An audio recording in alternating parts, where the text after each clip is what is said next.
پہلے انسان کو اللہ نے مٹی سے بنایا اور پھر اس کے اندر جب روح پھونکی تب سجدہ کروایا۔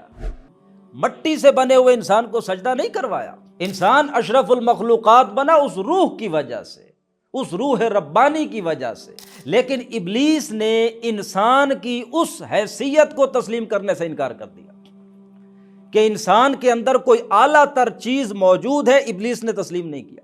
ابلیس کہتا ہے یہ گھٹیا ہے، بالکل بعینہ ہی وہی چیز ابلیس نے اس دنیا میں آنے کے بعد ایجنڈے کے طور پر اپنے سامنے رکھ لی۔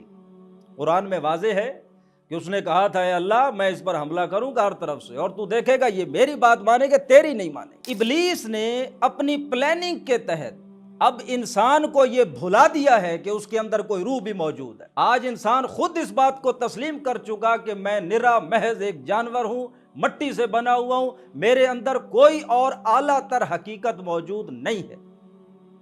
یہی وجہ ہے کہ وہ جانوروں کی پیروی کرتا ہے۔ مگر ابھی معاشرے میں تو آپ کو ایسے کئی کمیونٹیز مل جائیں گی، بلکہ یہ تو ایزم ہے، نیوڈزم، لوگ کپڑے نہیں پہنتے، ننگے رہتے ہیں۔ کیوں بھائی؟ اس لیے کہ ہم تو چونکہ ایپس کی اولاد ہیں، جانوروں کی اولاد ہیں، جانور کپڑے نہیں پہنتے، آپ کیوں پہنتے ہو؟ انسانیت کو اس مقام تک لایا گیا ہے، اور یہ ایجنڈا اور یہ پلان ابلیس کا